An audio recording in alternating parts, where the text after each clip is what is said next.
लिए बहुत था। और एक और दिन मैं उसके सिंहासन के पास खड़ा था। उसने मुझे पृथ्वी दिखाई और अलग अलग जगहों से छोटी छोटी रोशनी की किरणें धीरे धीरे आकर चारों ओर फैल रही थी। और कभी कभी यह रोशनी बहुत चमकदार हो रही थी और जब यह चमकदार होती है तब तुरंत मसीह के सिंहासन से एक किरण निकलती है और उससे टकराती है। और प्रभु यीशु ने मुझसे कहा, वे छोटी छोटी किरणें जो तुम देख रहे हो, जो वे लाखों में हैं, वे मेरे लोगों की प्रार्थनाएं हैं। और प्रत्येक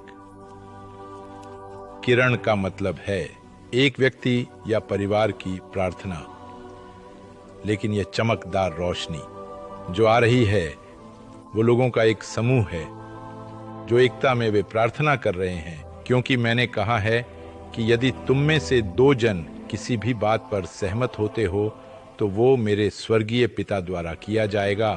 तो मुझे अच्छी तरह से पता चल गया कि यह एक समूह है जो एकता में प्रार्थना कर और रो रहा है।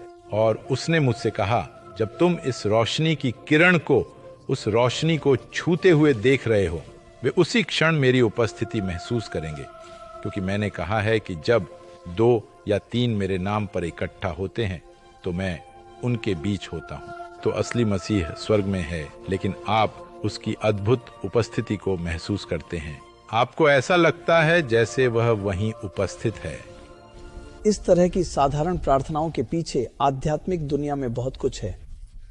हाँ, हर प्रार्थना रह नहीं सकती, बल्कि इसे इस तरह से कहें, कोई भी सच्ची प्रार्थना जो परमेश्वर के बच्चे के हृदय से आती है वो टल नहीं सकती। सर्वशक्तिमान यीशु का ध्यान उस पर है। आमीन। हमारे लिए कितनी बड़ी सांत्वना है।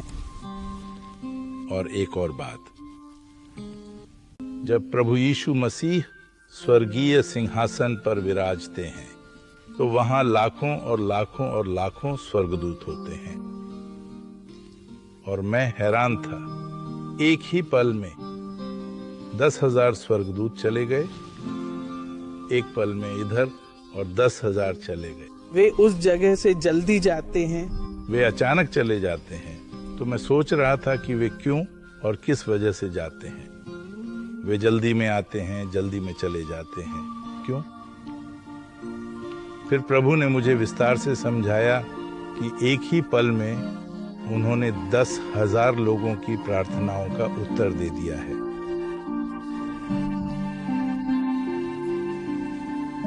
सिर्फ एक पल। और स्वर्गदूत इसे समझ जाते हैं। हाँ, समझ जाते हैं। तो हर कोई अपने तरीके से जाता है ताकि उनके प्रार्थना का उत्तर लोगों तक पहुंचा सके। ये चीजें समझ से परे हैं।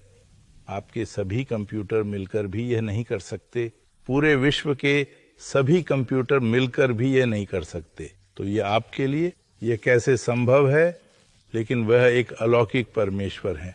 उनकी शक्ति असीमित है, असीमित शक्ति। और जब आप साधु सुंदर सिंह का चेहरा देखते हैं, अद्भुत चेहरा, आनंद से भरा हुआ, और प्रभु यीशु मसीह ने अपनी कृपा से मुझे उनसे मिलवाया, और तुरंत ही उनका चेहरा बहुत ही ज्यादा उदास हो गया। वह आनंद चला गया, वह मुस्कान चली गई। और उन्होंने मुझसे कहा, बेटा, भारत को मत भूलना। ये उन्होंने हिंदी में कहा।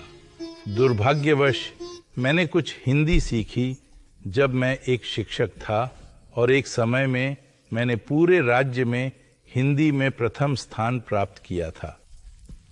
तो